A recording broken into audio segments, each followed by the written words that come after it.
сезгә, дуслар. Бүген мин сезгә изге язмага нигезләнеп, гаиләдә чын мәхәббәт булдыру шарты турында сөйләргә телим. Гаилә коруны кем уйлап чыгарган дип уйлыйсыз? Моны кешеләр уйлап чыгармаган. Иң баштан ук Аллаһы моны ниятләгән.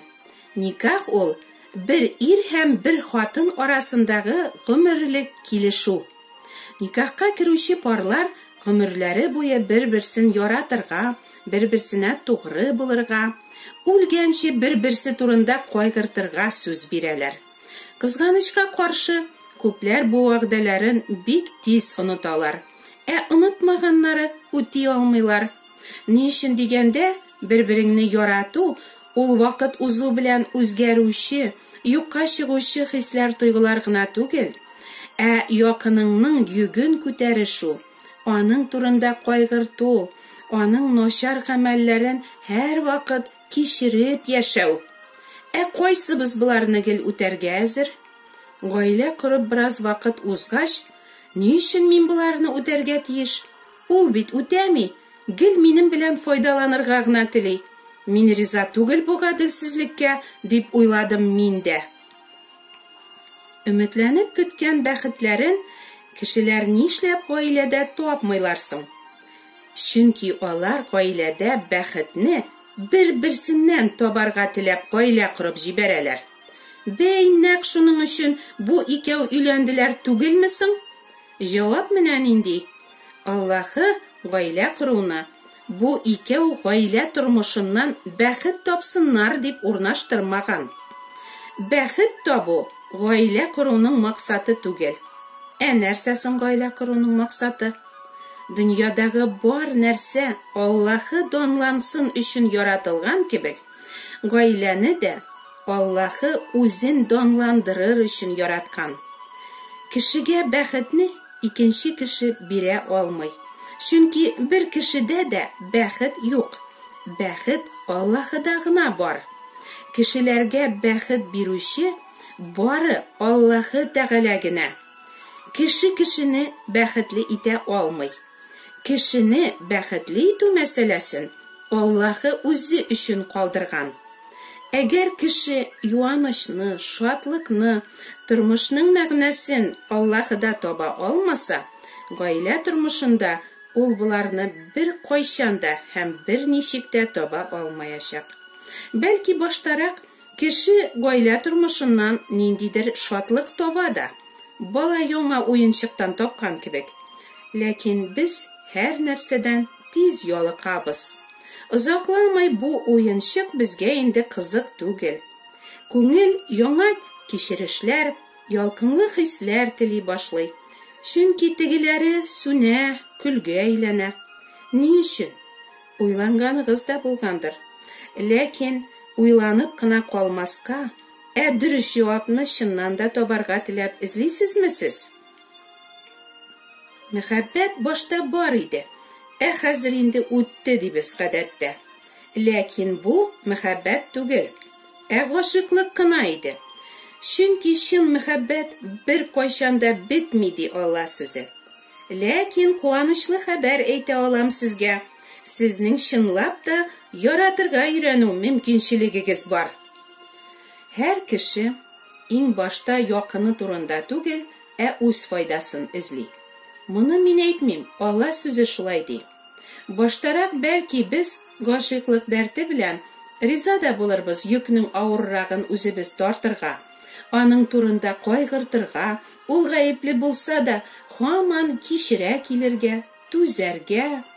Ләкин иртәме соңмы безнең түземлегебез бетәчәк.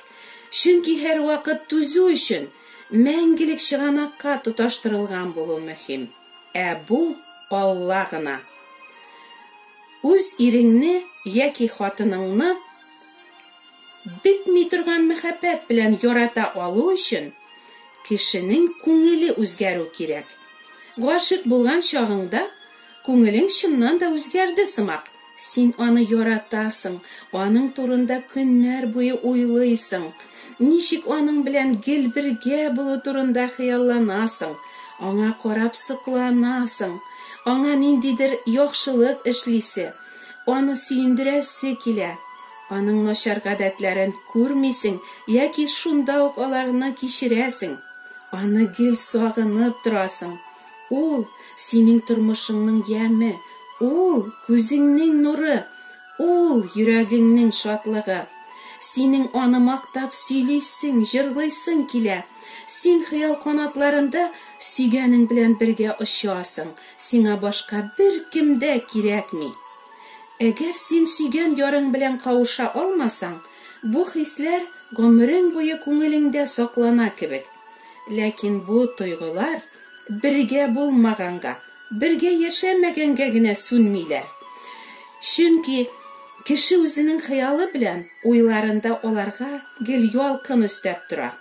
Сез сөйгән ярыгызны түгел, үзегезнең хыялыгыздагы мәхәббәтне яратасыз дип бер укытучы безгә дөрес әйткән булган.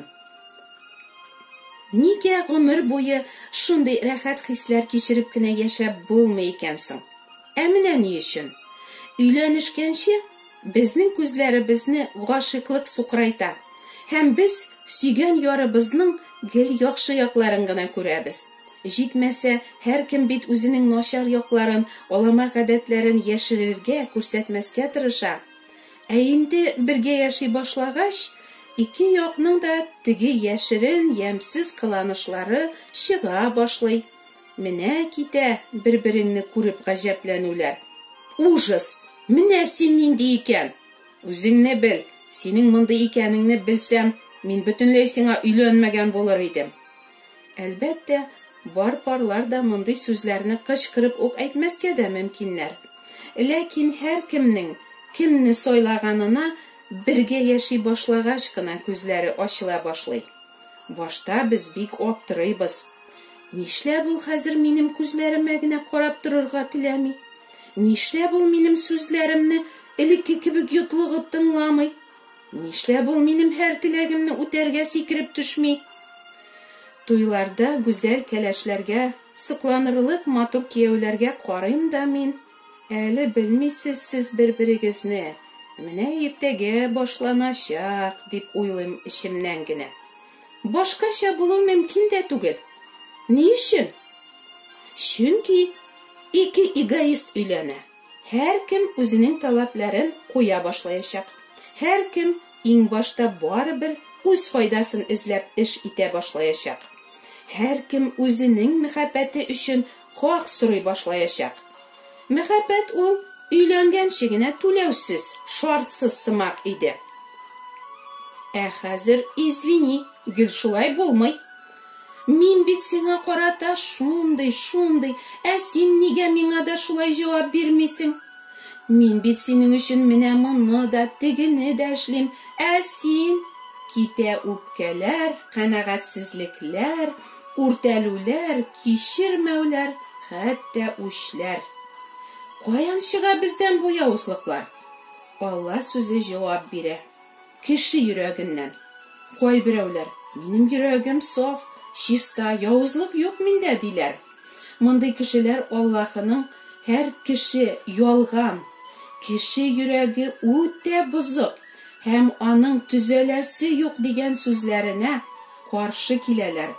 Аллаһының хак сүзләре белән бәхәсләшәләр. Аларны ялганга чыгарырга телиләр. Мондый ризасызлыклар, карышулар Аллаһыга баш күтәрү дип аңлата изге язма. Чын иман Аллаһының сүзләре белән ризалашудан, үзеңнең төзәтә алмаслык бозык, явыз икәнеңне танудан башлана. Бер компьютерда үзен үзе төзәтә алмаган кебек, кеше дә үзен төзәтә һәм явызлык тулы йөрәген чистарта алмый. Бу эшне фәкать кешене бар итүче, аны үтәли белүче акыл иясе генә булдыра ала.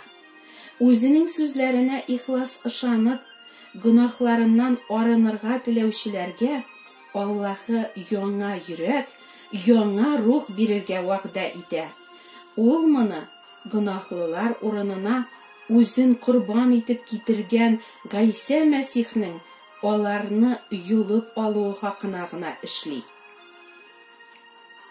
Дусларым, Аллаһы һәр гаиләнең бәхетле булуын тели. Шуңа күрә үзенең зирәк киңәшләрен һәркем өчен изге язма битләрендә язган.